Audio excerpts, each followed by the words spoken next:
अस्सलाम वालेकुम, मैं हूँ रिदा सैफी। नाजरीन, एक तरफ आज मिनी बजट पेश करने के दौरान अपोजिशन और हुकूमत असेंबली के अंदर, कौमी असेंबली के अंदर हाथापाई करती रही और मछली बाजार बन गया ऐवान। कौमी असेंबली का फ्लोर आज एक मरतबा फिर एक दूसरे के साथ गुत्थम गुत्था होने में नजर आया। कोई किसी को थप्पड़ जड़ रहा था तो कोई कहीं कॉपियां फाड़ रहा था बल्कि, और साथ ही जी जहां पर वजीर खजाना जो कि नए मुंतखब वजीर खजाना है शौकत तरीन साहब जी, वो जब वहां मौजूद थे तो वो खास तौर पे उनके सामने भी आके जो है हंगामा आराई की जा रही थी। और दूसरी तरफ जी स्पीकर डाइस के सामने अपोजिशन और हुकूमती रहनुमा जो रहनुमा है या जो उसके अरकान है वो आपस में गुत्थम गुत्था हुए थे। और साथ ही जी एक दूसरे को के साथ WWE के मनाजिर जो है वो मुझे नजर आ रहे थे, अगर मैं ये कहूँ तो गलत नहीं होगा जी किसी भी तौर से। और ये मुंतखब हमारे रहनुमा है, ये मुंतखब लोग हैं जिनको आप वोट देकर ऐवान तक पहुंचाते हैं और ऐवान में जाकर ये सब कुछ हो रहा है। ये सारी फुटेजेस हमारे सामने जो कि स्क्रीन पे चल रही हैं। अब कौन इस पे क्या कहेगा क्या नहीं वो तो बात अलग है, but this is all in front of us के आज क्या होता रहा। हुकूमत आईएमएफ की शराइत पूरी करने के लिए 360 अरब रुपए का मिनी बजट जो है वो वजीर खजाना शौकत तरीन साहब ने कौमी असेंबली में पेश किया और शदीद हंगामा आराई के बाद ऑपोजिशन ने एहतजाजन बिल की कापियां फाड़ दी, स्पीकर डाइस का घेराव किया। और इसी शोर शराबे में वजीर खजाना ने फाइनेंस सप्लीमेंट्री बिल 2021 से पहले जिमनी एजेंडे के तहत स्टेट बैंक के हवाले से भी बिल पढ़ दिया। और स्पीकर डाइस के सामने ये सब कुछ होता रहा और जो कार्रवाई थी ऐवान की वो चलती रही। वैसे तो ऑपोजिशन ये मुतालबा करती रही स्पीकर से कि जी आप ये जो कार्रवाई है ऐवान की आज इसको वापस ले लें और इस कार्रवाई को प्रोसीड ना किया जाए और इसको जो है वो रूल्स के तहत आपने नहीं चलाया है। इस बात पे भी बहुत ही ऑपोजिशन जो है वो फोकस करती रही और कहती रही। खासतौर पे इस बात पे काफी जोर था ऑपोजिशन रहनुमाओं का, जिसमें साबिक वजीर आजम जो है वो राजा परवेज अशरफ साहब और दीगर लोग भी जो है वो कहते रहे कि जी आप इस कार्रवाई को वापस ले लें, लेकिन ऐसा होता हुआ कुछ नजर नहीं आया। बहरहाल क्या हुआ क्या नहीं इस पर मजीद बात करेंगे। दूसरी तरफ जो ये सारे मामलात हैं उसके अंदर कुछ लोग जी कहते रहे कि हमें किसी को थप्पड़ पड़ा है, किसी को कुट हुआ है, ये भी बड़ा अनफॉर्चुनेट रहा। साथ ही जी एक तरफ वज़ीर आज़म इमरान खान साहब भी आज कह रहे थे कि शहबाज शरीफ की तकरीर नौकरी की दरख्वास्त होती है। हर 3 माह बाद कहा जाता है कि हुकूमत मुश्किल में, मगर हुकूमत किसी मुश्किल में नहीं है। इमरान खान साहब ने पार्लियामेंट में सहाफियों से गुफ्तगू करते हुए आज ये कैटेगोरिकली कह दिया है कि जी कोई जो है ऐसी कोई बात नहीं है और हम बिल्कुल मुतमईन है, हुकूमत कहीं नहीं जा रही है, हुकूमत भी यही है और किसी किस्म का कोई मसला नहीं है। नवाज शरीफ साहब आए जाएं इससे कोई गर्ज नहीं है। और साथ ही शेख रशीद साहब भी बहुत कुछ कहते रहे आज पार्लियामेंट के अंदर ही। इवेंचुअली 72 अरब रुपए का मिनी बजट कह दिया उन्होंने, वो कुछ हिसाब किताब में भी गड़बड़ा गए थे बताते बताते। बहरहाल सो फार सो गुड। इसके ऊपर आज बात करेंगे सारी चीजों पे कि क्या हो रहा है, क्यों हो रहा है इस तरह से।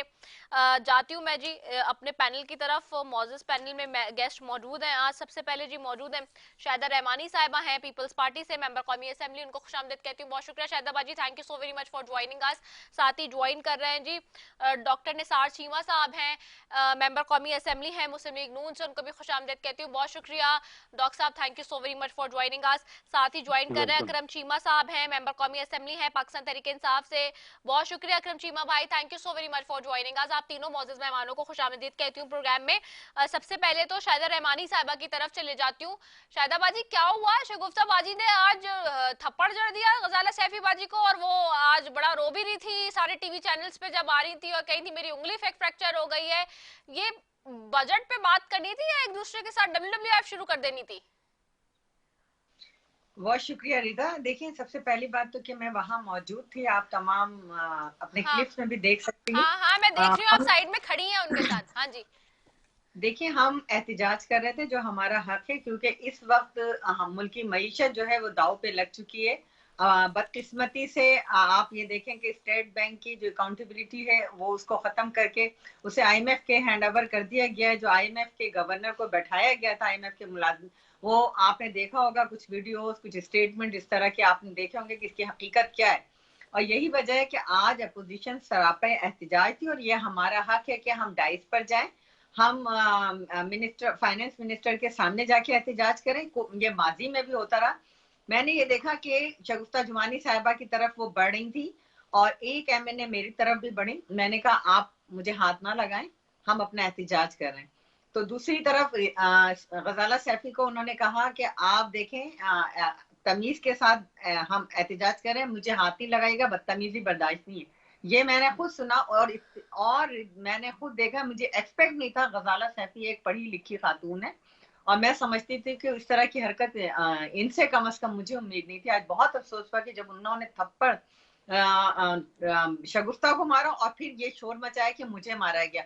इनके अपने एमएनएज वहां खड़े थे, नहीं जिसमें नहीं, एक मिनट, किसने किसको थप्पड़ मारा? गजाला सैफी ने शगुफ्ता जुमानी को मारा। आई सा, मैंने बिल्कुल लाइव देखा है। और शगुफ्ता भी पीछे लपकी, लेकिन गार्ड्स ने और एमएनएज ने रोक दिया और शगुफ्ता ने कुछ भी नहीं कर सकी, लेकिन गजाला ने अनएक्सपेक्टेड जो है थप्पड़ मारा। और तो फिर लेकिन मजे ये की बात फुटेज है, जो ये चल वो रही लोग है हैं, शाहिदा बाजी, ये बोल देखें, ये जो यही फुटेज तो चल मैं रही कह है, रही हूँ रिदा, यही तो एक अलमिया है कि ये लोग महंगाई कर रहे हैं और कहते हैं हम महंगाई नहीं कर रहे। ये लोग आवाम को जिस तरीके से इस वक्त मुल्क की मैशत का नुकसान पहुंचा रहे हैं, कहते हैं हम कुछ नहीं कर रहे। यही चोर डाकू ये बैठे हुए और पिछले लोगों को चोर डाकू कहते हैं। आज मैं हल्फिया ये बात कह रही हूँ आपके प्रोग्राम में, मुझे मर के अल्लाह को जान देनी। मैंने लाइव देखा है कि किस तरह से गजाला सैफी ने अनएक्सपेक्टेड शकुफ्ता को थप्पड़ मारा और फिर ये कहा कि मुझे मारा। ये बाद अच्छा में पता चला। उसका हमने कैप्टन जमील भी थे, अताउल्ला भी थे, सैफुल्ला भी, उन्होंने भी देखा। उन्होंने कहा जी गलती हुई है अकरम गजाला चीमा से, भाई आप थे तो वहां पे? अकरम चीमा भाई? मैंने उन्हें नहीं देखा था, लेकिन मैंने जिनको कैप्टन जमील से मेरी बात हुई, उन्होंने कहा ठीक है उनसे गलती हो गई, लेकिन आप लोग एक साइड हो जाए। अच्छा, ये उन्होंने कहा है, लेकिन उन्होंने बाद में तो मौके हर चैनल पे ये दिया है कि जी मुझे मेरी तो उंगली फ्रैक्चर कर दी और वो रो रही देखिए थी, ये पहले भी हुआ पार्लियामेंट से था। निकल गई। मैं आपको रिदा एक बात बताऊं, इससे पहले भी जब बजट था या कोई इससे पहले कोई इस तरह की मतलब अपोजिशन एहतजाज कर रही थी, तो डॉक्टर समीना है पीएमएलएन जी की, जी समीना, उनके साथ ये जी हुआ, जी उनके समीना। पाँव का फ्रैक्चर हुआ। और यही गजाला सैफी साहबा कह रही थी, उन्होंने मारा भी और कहते रोने भी नहीं देंगे, यानी मारते भी और खुद ही रोते हैं। मैंने ये सेकंड टाइम हुआ इस तरह। अच्छा, ये सेकंड टाइम में मतलब ये पब्लिसिटी स्टंट हो रहा है। चले जी एक प्री प्लान तहत के मैं जरा चली जाती हूँ ना अकरम भाई की तरफ भी। अकरम भाई, आप भी वहां थे मौजूद, क्या हुआ है ये गजाला बाजी का और शगुफ्ता बाजी एक दूसरे को मार पीट रहे हैं, क्या हो रहा है? वो कह रही है कि उन्होंने मारा था, गजाला बाजी तो बाहर निकल के रोती भी आई थी, कह रही है कि मुझे मारा है, मेरी उंगली फ्रैक्चर कर दी। देखें, मैं समझता हूँ कि इस मसले को दूसरे तनाजुर में देखा जाना चाहिए।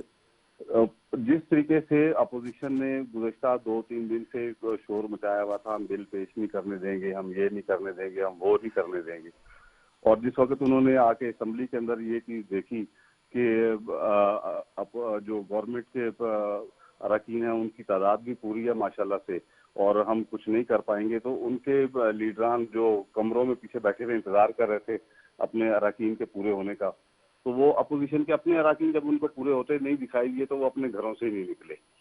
और जो सेकंड थर्ड जो लेवल की जो उनकी लीडरशिप है, उनको उन्होंने असेंबली में क़यादत के लिए भेज दिया और ये टास्क दे दिया कि भाई आपने जाते ही वहां पर शोर शराबा करना है। देखिए, मैनर्स होते हैं तमाम। मैं समझता हूँ कि जितने भी हमारे ख्वाह वो अपोजिशन से ताल्लुक रखने वाला हो और रुकने कौमी असम्बली या हुकूमत से, सबकी मैं समझता हूँ कि इज्जत रिस्पेक्ट जैसी तो होनी। यहाँ किसकी गलती थी अकरम भाई? देखें देखें मैं बात Who has started the mass and kiosk?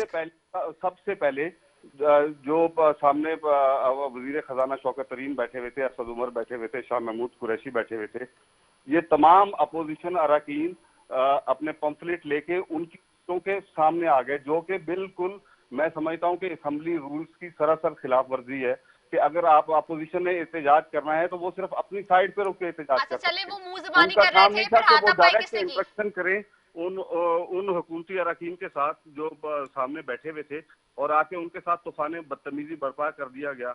चले, और वेल पॉइंटेड, मैं ठीक है, वो समझता सही है, मैं लेकिन ये समझता हूँ क्या कि ऐसा हाथापाई तक नहीं होना जाना चाहिए था मामला? हु हैज स्टार्टेड दिस, के हाथापाई का मामला क्यों पहुंच गया? और ये हमेशा गजाला सैफी साहिबा का क्यों पहुंच जाता है? आप लोगों ने समझाते नहीं है।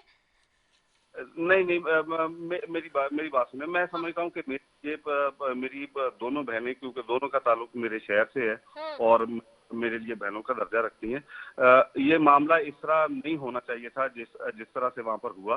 तो मैं तो सिर्फ इसकी इस लेवल पे ही मजम्मत करूंगा कि ऐसा वाकया हम अरकान असम्बली को ऐसी बातें सेब नहीं देती कि, और मैं समझता हूँ कि इसके ऊपर मैं मजीद कमेंट भी नहीं करूंगा और ठीक है। ना कोई। मैं डॉक्टर साहब की तरफ चले जाओ, ऑफ कोर्स वो भी वहां पे थे। डॉक्टर साहब आज थे ना मौजूदा पार्लियामेंट में?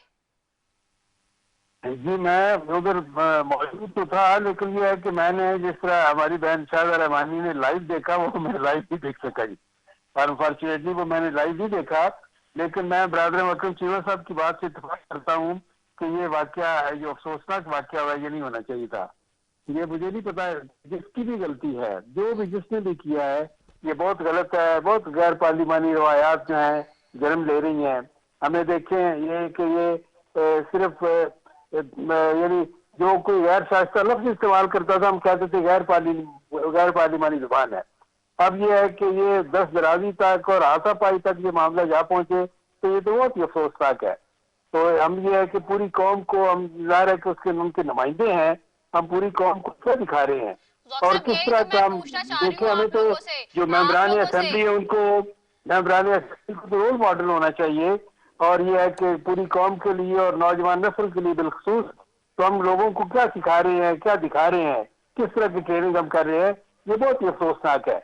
मुझे पता तफसील का पता नहीं है, जिस तरह मैंने कहा कि मैंने अपनी बहन शाहिदा रहमानी की तरह लाइव नहीं देखा, लेकिन यह है कि जिसने भी किया है उसने अफसोसनाक किया है, बहुत गलत किया है। डॉक्टर साहब मैं यही पूछना चाह रही हूँ कि देखें जो बात है, ठीक है कि आप अवाम के लिए आप सब लोग वहां लड़ रहे हैं और हर कोई अवाम को बेस बनाकर जिदोजहद कर रहा है अपनी अपनी। मुझे सवाल ये है, क्या ये एथिक्स सूट करते ऑपोजिशन हो या हुकूमती अरकान हो, दोनों में से किसी को भी, कि इस तरह से शोर शराबा होता? मैं देख रही थी आपकी पार्टी के भी कुछ लोग जैसे कि खेलदास वगैरह सारे वो लोग ये सर्कल भी कर रहे हैं, हम अपनी जो फुटेजेस चला रहे हैं इसके अंदर जो वजीर खजाना है उनकी टेबल के आगे और जो श्री मजारी साहब है उनकी टेबल के आगे जाके जो किस तरह से जी ठोका जा रहा था, सब कुछ रहता है। ये क्या हो रहा है? कॉपियां फाड़ देना एजेंडे की, इससे क्या मिल जाएगा? इससे कोई हासिल हुसूल हो जाएगा क्या? अवाम को इससे क्या फायदा हो जाएगा? और दूसरा, क्या हुकूमत के कान पे जूं रेंगेगी?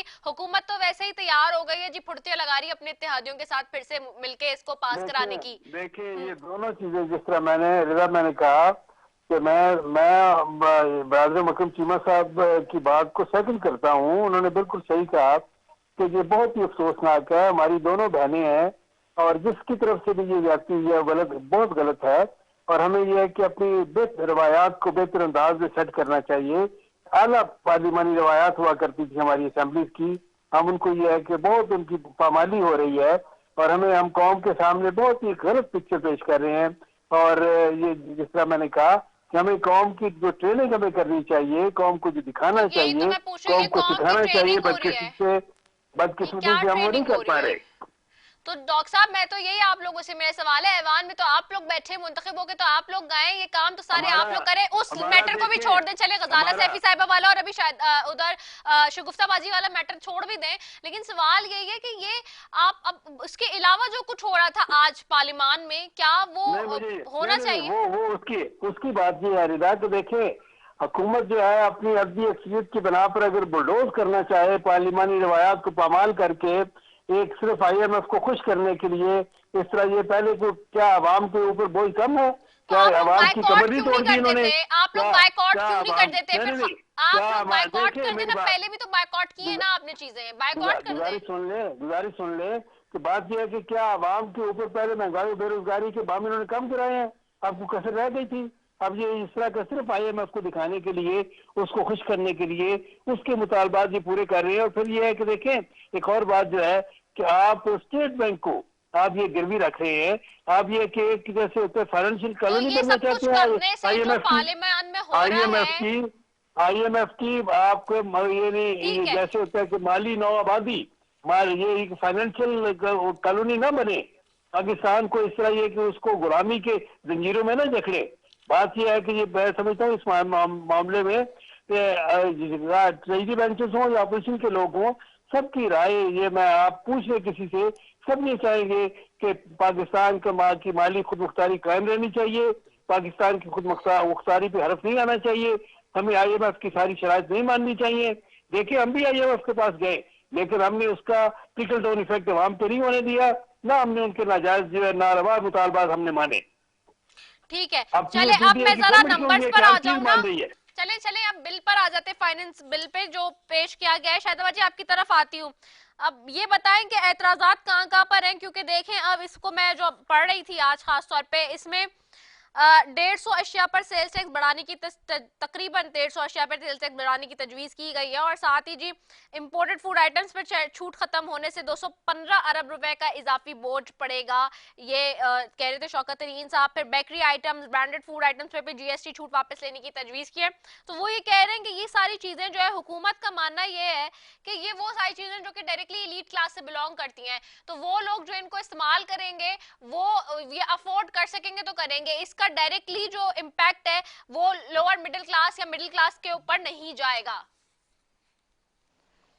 देखिए रीता जी तो है उसकी ना तो तनख्वाहों में इजाफा हुआ और महंगाई तारीख की बुलंद तरीन सतह पे पहुंच चुकी है आज के दिन तक। आज जो बिल पेश किया गया इसमें 144 से जायद अशिया पे तकरीबन 17% GST टैक्स लगाए गए, जिसके अंदर बच्चों के जो दूध पीते हैं उनके ऊपर पहले भी हमने एग्जाम्स करवाया था। एग्जाम जब पैम्पर्स पे और उनके चीजों पे मैं वो देखी थी, दूध पे बिल्कुल ऐसे ही है। बच्चों की किताबें कापियों पे भी टैक्स है, दवाओं पर टैक्स है, हत्ता कि वो जो आपको मिलता है खैरात ज़कात और इस मद में जो आप मिलते हैं उस पे भी टैक्स लगा दिया है। मोबाइल फोन हर गरीब आदमी इस्तेमाल करता है, उसकी कॉल पर 5% टैक्स लगा दिया है। गाड़ियां तो छोड़ दें, गाड़ियों पे 1 लाख से 4 लाख रुपए तक टैक्सेस में इजाफा किया है, वो तो चले छोड़ दे, गरीब आदमी तसव्वुर नहीं कर सकता। अब तो जिसके पास गाड़ी है वो भी गाड़ियां अपनी बेच रहा है। हाँ, लेकिन आप ये तो है जिसकी तनख्वाह जिनकी तनख्वाह 30,000 है, 35,000 रुपए है, क्या वो गुजारा कर सकता? आपने कहा लेवी टैक्स जो ये कहते हैं गुंडा टैक्स है, ये आज उसके ऊपर माहाना जो है इजाफा होता रहेगा, ठीक है, वो अलहदा। उसके अलावा जो पेट्रोल की कीमतें हैं वो बढ़ती रहेंगी, गैस बिजली की कीमतें बढ़ती रहेंगी, उसमें जो IMF की फरमाइश है वो पूरी होगी। इसके अलावा जो आपने आज एक इतनी बड़ी टैक्स की बताई है उसके अंदर आप बताएंगे कैसे गरीब मुतासिर होगा, उसकी जिंदगी का हक छीना जा रहा है। आज हम 18 करोड़ आवाम की अगर नुमाइंदगी करते हैं, एहतजाज कर रहे हैं, तो आवाम खाने के लिए इस वक्त अगर KPK में आपको शिकस्त हुई है, NA-249 में हुई है, कैंटोनमेंट में हुई है और हर जगह आप बदतरीन हार रहे हैं, आप ये बताएं, किसी भी आप अपने आम आदमी से पूछते हैं, आप खुद एंकर हैं, आप बता दें कि महंगाई हुई है या नहीं? बहुत हो गई, मैं तो तंग हूं, अगर मुझसे पूछ रही है तो मैं तो बहुत तंग हूं, मैं तो बता रही हूँ। देखें तारीख में पहली मर्तबा 1000 अरब से जायद का आप ये देखें मिनी बजट आया है, ये कभी पहले आपने सुना था? पहले आपने कभी देखा था? और जब ये बजट लाए थे और हमने कहा था कि बहुत अच्छे आजाद शुमार बता रहे जी, उसी वक्त कहा था ये सब झूठ बोल रहे हैं। आर्टिकल 162, 62, 63 इन पे लगना चाहिए, क्योंकि ये कहते थे हम IMF में नहीं जाएंगे, हम खुदकशी कर लेंगे। IMF में ना सिर्फ गए बल्कि इन्होंने आज मैं समझती हूँ कि बदतरीन मईशत का जो है सरेंडर कर दिया इन्होंने। जिस तरह ढाका फाल हुआ था, आज पाकिस्तान की मईशत को इन्होंने तबाह बर्बाद कर दिया। वज़ीर आज़म साहब खुद जब अग्री कर चुके हैं कि 2 लाख रुपए तनख्वाह में उनका गुजारा नहीं हो सकता, तो हम सब तो उससे कम की सैलरी पे बैठे हुए, तो हम सबका गुजारा कैसे होगा? This is a very pertinent question. मैं नहीं कह रही, खुद PM साहब कह चुके। अकरम चीमा साहब की तरफ जाऊंगी, but before going to him I have to take a short commercial break. जी कमर्शियल ब्रेक पे जाना बहुत जरूरी है। अकरम चीमा साहब आपसे पूछूंगी आके, इन्फेंट्री प्रोडक्ट्स पे भी यार आप लोग लगा देते हैं। जब मुझे याद है आज से 3-4 साल पहले जब इसाक डार साहब ने लगाया इन्फेंट्री प्रोडक्ट्स पे टैक्स, तो चीखें निकल गई थी आप लोगों की कि यार बच्चे छोटे दूध पीते पैदा हुए में वो कहां से टैक्स देंगे अपनी चीजों का? This is a very pertinent question. Will be right back after it short commercial break.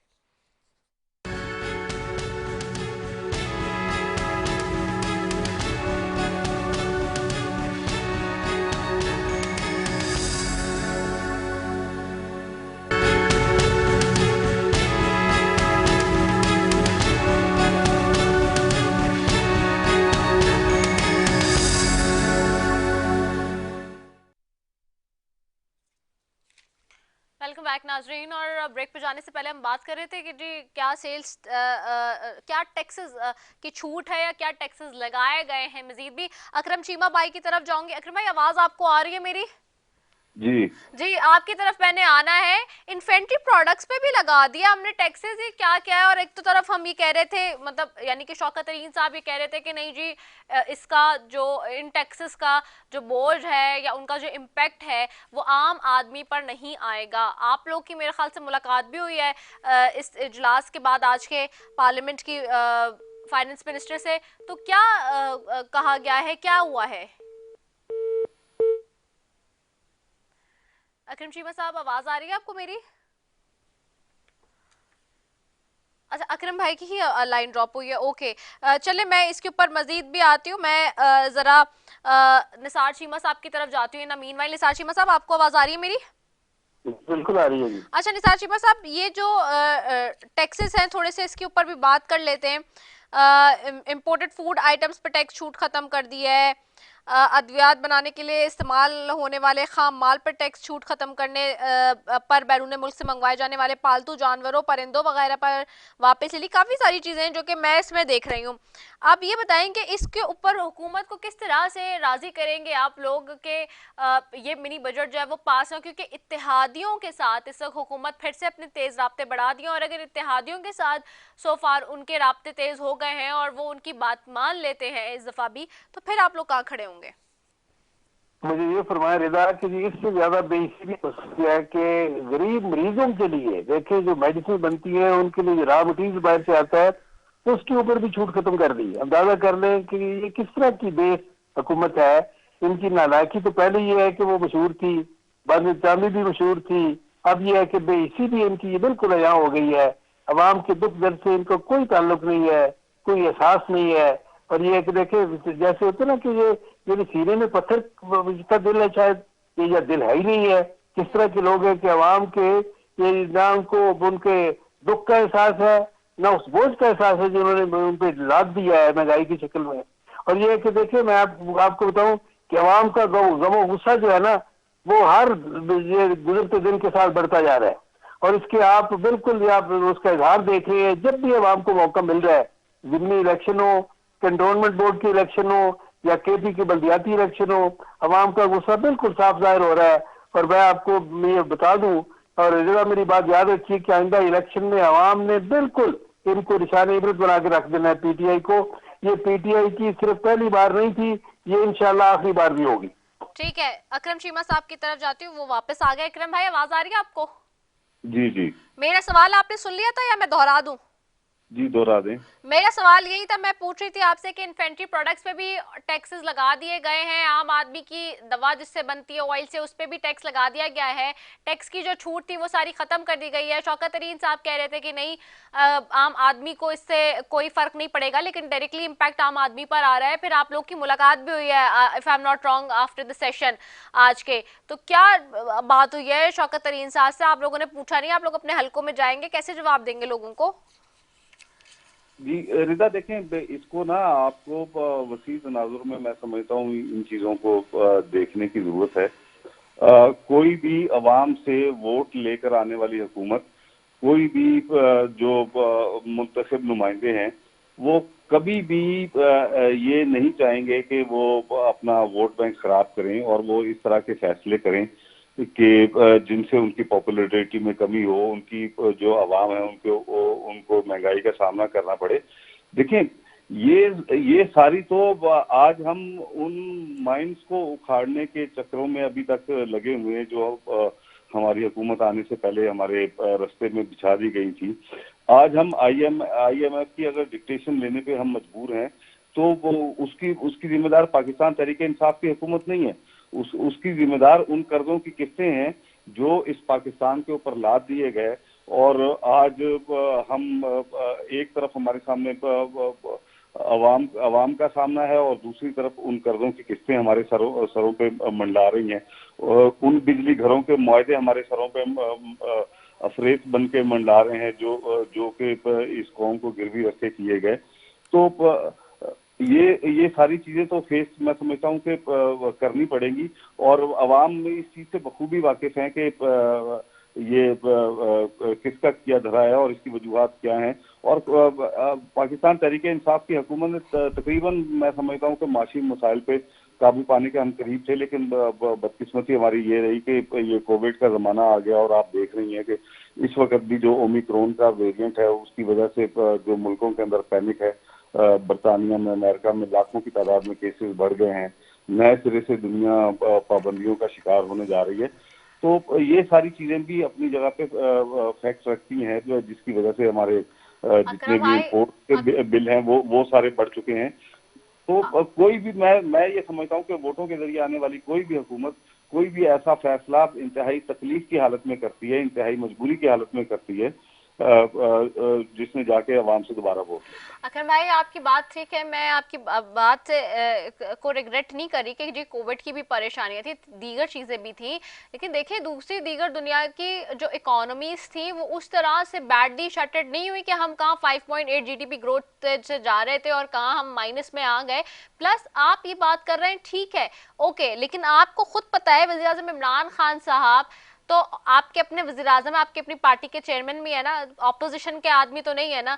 जब वो खड़े होकर ये कह रहे हैं खिताब में फरमाते हैं कि जी 2 लाख रुपए में तो मेरा गुजारा नहीं होता, तो आप ये बताएं कि इतने टैक्सेस के साथ, इस मिनी बजट, इस बजट के साथ, इस बार के साथ कोई आम आदमी कैसे 2 वक्त की रोटी भी पूरी करेगा, जिसकी तनख्वाह 25,000 रुपए है, जिसकी तनख्वाह 40,000 रुपए। प्रैक्टिकल बात कर रही हूँ मैं तो इस वक्त बैठ के 22 करोड़ आम आदमी की बात कर रही हूँ। मैं कोई आपसे सहाफी या सियासी बात ही नहीं कर रही, मैं तो सिर्फ इस बात पे पूछ रही हूँ। मुझे सिर्फ इतना बता देना, आप खुद बाशऊर आदमी है, ये बताएं कि 25,000 वाला, 30,000 वाला, 45,000 वाला, क्या वो बिजली के जो बोझ आ रहे हैं, जो आपकी सारी चीजें बढ़ रही हैं, जो टैक्सेस लग रहे हैं, जो 2 वक्त की रोटी है, वो कैसे खाए, वो क्या करे, उसके पास ऑप्शन क्या है, ये बता दें। देखें बात को जो उसका असल हकायक है उसको हर मामले के लिए मैं तो समझता हूँ कि उनको समझना जरूरी है। जो माशी हालात इस वक्त आप सारी दुनिया के अंदर देख रही हैं, अल्हम्दुलिल्लाह मैं आज भी कहता हूँ कि हमारे पाकिस्तान के अंदर तमाम दुनिया से हालात बहुत बेहतर हैं और इसके अंदर कोई शक शुबा नहीं है कि जो हमारी लीडरशिप है, जो इमरान खान साहब का विजन है, जिस तरीके से उन्होंने ये कोविड के ऊपर फैसले लिए और उनको इम्प्लीमेंट करवाया और आज पाकिस्तान अल्हम्दुलिल्लाह मैं समझता हूँ कि एक बेहतर ग्रोथ की तरफ जा रहा है। और देखें जो 5.8 की आपने जिस ग्रोथ की बात की ना, वो तो हवा के अंदर थी। वो कौन सी 5.8 ग्रोथ थी कि जिसके अंदर टोटल हमारे मुल्क की टेक्सटाइल इंडस्ट्री बंद पड़ी हुई थी, हर तरह की इंडस्ट्री बंद पड़ी हुई थी, मुल्क को गैर मुल्की माल की मंडी के अंदर तब्दील कर दिया गया था, हर चीज फ्री में बाहर से इंपोर्ट हो रही थी और उसके बदले में डॉलर जा रहा था पे तो नहीं जा सकते अगर वो हवा में थी। जगह पे बरकरार अकरम भाई सॉरी टू कट यू, तथा कलामी माफी, एक चीज मुझे इसमें ऐड ऑन करने देना, सिर्फ अगर वो माइंड्स की तो बात रिजा मैं करना चाह रहा हूँ कि उन्हीं माइंड्स की तो बात कर रहा हूँ कि जिनकी वजह से आज ये हालात है। तकराई माफी देखें अकरम भाई, अगर वो सारी चीजें थी तो देखिए ब्लूमबर्ग की रिपोर्ट और जितनी मोडीज की रिपोर्ट और जितनी इंटरनेशनल इदारे हैं उन इदारों ने ही आपकी ये रिपोर्ट्स दी थी ना। चलिए पाकिस्तानी इदारों को तो छोड़ देना, जो बनाते हैं, जो इंटरनेशनल है वही आपके फैसला कर रहे होते हैं ना, जैसे कि अभी भी कर रहे हैं, जो सारे लोग बैठे हैं वही फैसला करने वाले ना। अभी भी आपके पाकिस्तान के जीडीपी ग्रेड पे या आप यहाँ के बनाए हुए जो फिगर है उसके ऊपर तो नहीं चलते। अभी भी आप लोग भी बात करते हैं और जब तारीफ करने की बात आती है हुकूमत की पजीराई की तो आप लोग क्या कहते हैं कि जी कंपेयर करें बाहर ममालिक की क्या एजेंसीज जो है वो रेटिंग्स दे रही है, क्या मूडी और ब्लूमबर्ग कह रहे हैं, तो वो उस टाइम पे भी नून लीग भी यही करी थी, जिसकी भी हुकूमत थी वो यही बात करी थी। इसमें तो मेरे ख्याल से हमें नहीं जाना चाहिए, वो बात फिर बहुत लंबी हो जाएगी। मूविंग टुवर्ड्स शाहिदाबाजी की तरफ जाती हूँ। शाहिदाबाजी ये जो बात कर रही है हुकूमत और जो वजीर आजम साहब का अपना स्टेटमेंट है, मैं तो कुछ नहीं कह रही, ये वो उनका अपना स्टेटमेंट है, मुझे याद है, और वो बार बार खुद भी कहते हैं कि जी इस बात का एहसास है, इदराक है कि जी एक इंसान की 2 लाख रुपए भी मौजूदा सूरत हाल में तनख्वाह हो तो वो नहीं खा पी सकता, उसके लिए मुश्किल है जीना, उसके लिए मुश्किल है जिंदगी का गुजारा करना। फिर वो लोग कहाँ जाएंगे जो स्लैब से भी नीचे हैं, वो तो बिल्कुल बेचारे इस वक्त बर्बाद हो गए। रीता बिल्कुल आपने वजह फरमाया। देखिए इस वक्त जो महंगाई है, जब 8 रुपए पर यूनिट बिजली थी तो खान साहब जो है जला रहे होते थे बिजली के बिल। आज 32 रुपए से 35 रुपए पर यूनिट बिजली पे हो गया। आज हम क्या करें? ये कहते हैं हमें अखलाकियात सिखा रहे हैं, ये हमें बता रहे हैं कि जी क्या रूल्स होते हैं पार्लियामेंट में, किस तरह आपको मैनर्स सिखा रहे हैं। आप इनसे पूछेंगे इनके वो मैनर्स कहाँ गए? इन्होंने तो ना सिर्फ माइशत अखलाकियात का भी जनाजा निकाल दिया। जिस तरह से खान साहब कंटेनर पे खड़े होके वजीर आजम और सदर को और तमाम वज़ीर आला को, तमाम सीनियर सियासतदानों को ललकारते थे, जो गाली गलौज करते थे, जो पार्लियामेंट पे हमले करते थे, और फिर जिस तरह कहते थे महंगाई करके हुकूमत करना कोई बड़ा मसला नहीं है, असल तो ये है कि आप आवाम को रिलीफ दें। फिर जी, और इसी तरीके से वो ये कहते थे कि जी मुझे बड़ी शर्म आती है कि मैं कशकोल लेके दुनिया भर में जाऊं, तो इन्होंने कशकोल लेके जब जाते हैं तो इन्हें बड़ी खुशी होती है और ये बहुत खुश होते हैं कि जी कशकोल हमारा जो है साइज बड़ा हो गया, अब हमें लोग जो है हमें रखने के लिए पैसे दे रहे हैं, उसपे भी इन्हें बड़ी खुशी होती है। इनसे ये पूछें कि इन्होंने कौन सा रिलीफ दिया? दुनिया भर में कोविड आया, दुनिया की हुकूमतों ने अपने लोगों को रिलीफ, सही। हमें तो कोविड से खान साहब की हिकमत अमली इतनी अच्छी थी कि हमारी मईशत के ऊपर पॉजिटिव असरात आए, तो जब पॉजिटिव आए थे तो एक साल में दूसरा बजट कैसे लेकर आ रहे हैं आप? और ये first time in the history of Pakistan कि आप इतना बदतरीन बजट लेकर आए हैं कि आप 1000 अरब से जायद का सेकंड बजट लेकर आ रहे हैं और उस पर आपको शर्म नहीं आती? किस तरह आप, मैं क्या अकरम चीमा साहब से कहती हूँ कि आप जरा इस्तीफा दें और अपने हल्के के अवाम में जाएं और देखें कि वो आपको दोबारा मुंतखब करते हैं या जूतों से मारते हैं, जिस तरह आपको केपीके में हुआ था। इस वक्त जो बदतरीन हालात है, आप लोग इसके ऊपर इस तरह से कह रहे हैं कि जी नहीं कहीं महंगाई नहीं है, सब कुछ ठीक है। तो उस वक्त महंगाई थी, लोग तो कह रहे हैं कि वो हुकूमतें अच्छी थी, वो हुकूमतों में हमें रिलीफ था। हम आज सोचे कि 70 रुपए अगर आटा था, 35 था, आज 70 रुपए चला गया। वो घी जो 100-150 रुपए किलो था, आज 400 रुपए किलो पे पहुंच गया और आप कहते हैं सब ठीक है। अभी आप खुद अंदाजा करें कि इन्होंने खुली मिर्चों के ऊपर 17% टैक्स लगाए, जो कह रहे हैं ना आम आदमी मुतासिर नहीं होगा। दही, मक्खन, पनीर, करी, देसी घी, दूध, अस्पतालों के चले, ये सामान आवाम को न्यू ईयर का, नए साल का इन्होंने तोहफा दिया है, मैं यही कह सकती हूँ जी। बहुत शुक्रिया। मैं तो इनको कहती हूँ मुबारक हो इनको कि ये नया पाकिस्तान बना रहे हैं और जाएं अब आवाम में, जल्द से जल्द इलेक्शन हो जाए आवाम में, पता चल जाएगा कि इनकी हैसियत क्या आवाम की। बहुत शुक्रिया शाहिदा रहमानी साहिबा, बहुत शुक्रिया डॉक्टर निसार चीमा, अकरम चीमा, आप तीनों मौजूद मेहमानों का बेहद शुक्रिया। नाजरीन, आज साल का आखिरी प्रोग्राम भी है, आज हफ्ते के रोज़ का भी मेरा आखिरी प्रोग्राम होता है और साल का भी न्यूज़ लाइन में दिलदा सैफ़ी का आज आखिरी प्रोग्राम है। अब जब आपसे अगले दफ़ा मुलाकात होगी तो नया साल शुरू हो चुका होगा, यानी कि 2022 का साल। लेकिन अफसोस के साथ मुझे आज का प्रोग्राम इस बात के साथ इख्तिताम की तरफ मुझे जाना पड़ रहा है, ये कहते हुए कि आज का जो दिन था वो तो होना तो ये चाहिए था कि आज के इस दिन पे, आज के इस प्लेटफॉर्म से आपको कोई अच्छी खबर साल के आखिरी प्रोग्राम में देते, लेकिन मिनी बजट आया और मिनी बजट आने के बाद आवाम पे मजीद टैक्सेस का बोझ बढ़ गया, जिसकी वजह से उनका नया साल भी मजीद परेशानियों और इन ख्यालात के साथ गुजरेगा कि जो घर का खर्चा है और जो रोज़ाना का जो गुजर बसर है वो किस तरह से करना है। हम ऐसी एक मुंतखब हुकूमत के बैनर तले इस वक्त ज़िंदगी गुजार रहे हैं पूरा पाकिस्तान, कि जो मज़ीद आवाम को परेशानियों से और बहुत सारी तकलीफ़ों से तोहफे में देके जा रही है। नए साल के मौके पर भी कोई आसानियाँ, कोई रिलीफ हमें नज़र नहीं आया। इसी के साथ अपनी मेज़बान सैफ़ी को दीजिए इजाज़त। पाकिस्तान जिंदाबाद।